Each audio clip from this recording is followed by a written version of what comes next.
Hello friends, నేను రాజు గారు. కొన్ని విషయాలు నిజంగా నాకు చాలా షాకింగ్గా అనిపిస్తూ ఉంటాయి. మెగా ఫ్యామిలీ నుంచి వచ్చే సినిమాల విషయంలోనే చాలామంది అడ్డుకట్టలు వేసే ప్రయత్నం చేస్తూ ఉంటారు. అటు చిరంజీవి గారి సినిమా కానీ, లేదంటే రామ్ చరణ్ సినిమా కానీ, పవన్ కళ్యాణ్ గారి సినిమా కానీ, ఇలా మెగా ఫ్యామిలీకి సంబంధించినటువంటి హీరోల సినిమాలు వస్తున్నాయంటే చాలు వాళ్ళు హైలైట్ అవడం కోసం కొన్ని కేసులు వేస్తూ ఉంటారు. ముఖ్యంగా మీరు చూస్తే గేమ్ చేంజర్ సినిమా టైంలో కూడా సినిమా టికెట్ల రేట్లు పెంచినప్పుడు కేసు వేశారు, పిటిషన్ వేశారు. ఆ తర్వాత ఇప్పుడు మళ్ళీ పవన్ కళ్యాణ్ గారి ఓజీ సినిమా రిలీజ్ అవుతున్న సందర్భంలో ఇటు తెలంగాణ గవర్నమెంట్, అదేవిధంగా ఆంధ్రప్రదేశ్ గవర్నమెంట్ టికెట్ల రేట్లు పెంచుకోవడానికి అవకాశం ఇచ్చారు. ఇక్కడ మనం క్లియర్గా మాట్లాడుకోవాల్సిన విషయం ఏంటంటే, మెగా ఫ్యామిలీకి సంబంధించిన సినిమాలు వచ్చినప్పుడే టికెట్ల రేట్లు పెంచుతున్నారా? ఈ డౌటు అందరిలో ఉంది. అల్లు అర్జున్ సినిమా రిలీజ్ అయినప్పుడు టికెట్ల రేట్లు పెంచుకోలేదా? పుష్ప ఎప్పుడు? అదేవిధంగా చూస్తే మన జూనియర్ ఎన్టీఆర్ వార్ 2 సినిమా వచ్చినప్పుడు టికెట్ల రేట్లు పెంచుకోలేదా? ఇలా పెద్ద సినిమాలు, ప్రభాస్ సినిమాలు వచ్చినప్పుడు టికెట్ల రేట్లు పెంచుకోలేదా? ఇలా టాలీవుడ్కి సంబంధించినటువంటి పెద్ద హీరోల సినిమాలు వచ్చినప్పుడు కామన్గా టికెట్ల రేట్లు పెంచుతున్నారు. కేవలం మెగా ఫ్యామిలీకి సంబంధించిన హీరోల విషయంలోనే ఇది జరుగుతుందంటే మనం తప్పుపట్టచ్చు. టాలీవుడ్లో పెద్ద సినిమాలు రిలీజ్ అయిన ప్రతిసారి టికెట్ల రేట్లు పెంచుకోవడానికి తెలుగు రాష్ట్రాలకు సంబంధించినటువంటి ప్రభుత్వాలు అనుమతులు ఇస్తున్నాయి. అలాంటప్పుడు మెగా ఫ్యామిలీని ఎందుకు టార్గెట్ చేసుకొని వీళ్ళు పిటిషన్లు వేస్తారు? ఇప్పుడు చూస్తే ఓజీ సినిమా వస్తుంది. ఓజీ సినిమా ఈరోజు ప్రీమియర్ షోలు పడతా ఉన్నాయి రాత్రి 10 గంటల నుంచి.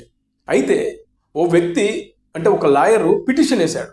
ఏంటంటే ఓజీ సినిమాకు సంబంధించినటువంటి టికెట్ రేట్లు పెంచుకోవడానికి తెలంగాణ గవర్నమెంట్ అనుమతులు ఇచ్చిన దృష్ట్యా ఆ టికెట్ల రేట్లు పెంచడం కరెక్టు కాదు, ఇది సామాన్యులపై భారం పడుతుందన్న ఉద్దేశంతో ఆయన హైకోర్టులో పిటిషన్ వేస్తే ఇవాళ దానిపైన వాదోపవాదాలు జరిగిన తర్వాత స్టే ఇచ్చారు.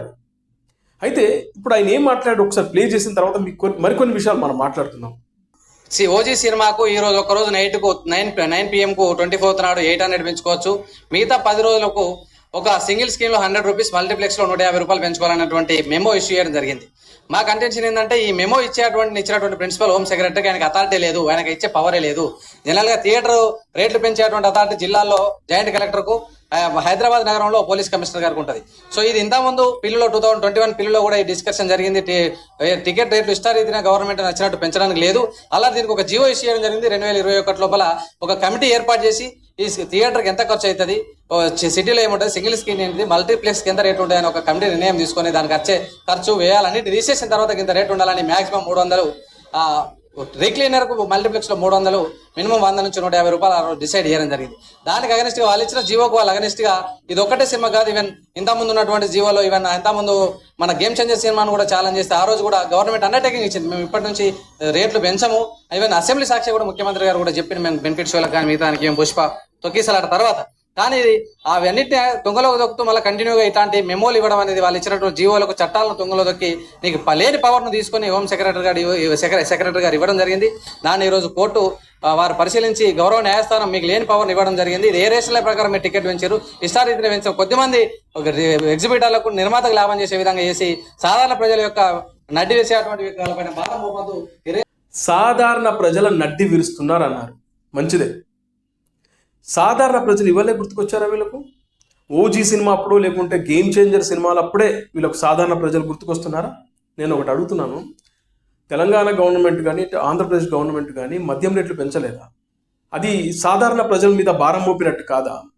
ఉదాహరణకు ఒక బియర్ మీద 50 రూపాయలు, ఇటు విస్కీ మీద కానీ దారుణమైన రేట్లు పెంచారు. అవన్నీ సాధారణ ప్రజలను ఇబ్బంది పెట్టడం, వాళ్ళ మీద ఈయన చెప్పినట్లు వాళ్ళ నడ్డి విరిచినట్లు కాదా? పిల్లల చదువు, ఇవాళ ప్రైవేట్ స్కూళ్ళు ఎంత దారుణంగా సామాన్య ప్రజల మీద వాళ్ళ పెను భారం మోపుతున్నాయి అనేది ఈ సోకాళ్ళు న్యాయవాదులకు తెలియదా? మరి దాని గురించి ఎందుకు మాట్లాడరు? ఇలా చూస్తే సామాన్య ప్రజల మీద చాలా చాలా భారాలు పడతా ఉన్నాయి. వాటి గురించి ఎవ్వడు మాట్లాడు. కేవలం సినిమా రాగానే ఆ సినిమా మీద పిటిషన్లు వేయడం, ఇలా మీడియా ముందుకు రావడం, లెక్చర్లు ఇవ్వడం, ఫేమస్ అవడం కోసం ఇది ఒక కొత్త రకం జిమ్మిక్కులాగా వీళ్ళు ప్రయత్నాలు చేస్తున్నారు. తప్పితే వీళ్ళకి ఎక్కడ చిత్తశుద్ధి ఉంది? సామాన్య ప్రజల మీద వీళ్ళకి ఎక్కడ చిత్తశుద్ధి ఉంది? కేవలం ఈ సినిమాలు వచ్చినప్పుడే వీళ్ళకి చిత్తశుద్ధి గుర్తుకొస్తుంది. ఇవాళ ప్రజా సమస్యలు కోకొల్లలు ఉన్నాయి. వాటి గురించి ఒక్కడైనా పట్టించుకుంటున్నాడా? ఎవడూ పట్టించుకోడు. సినిమాలు ఒకటే కాదు, ప్రతి విషయంలోనూ ఇలాగే చిత్తశుద్ధి చూపిస్తే ప్రజలు మిమ్మల్ని మెచ్చుకుంటారు. కేవలం సినిమాలు వచ్చినప్పుడే ఇలా మీరు పిటిషన్ వేయడం ఎంతవరకు కరెక్ట్, అది మీరు అర్థం చేసుకోండి.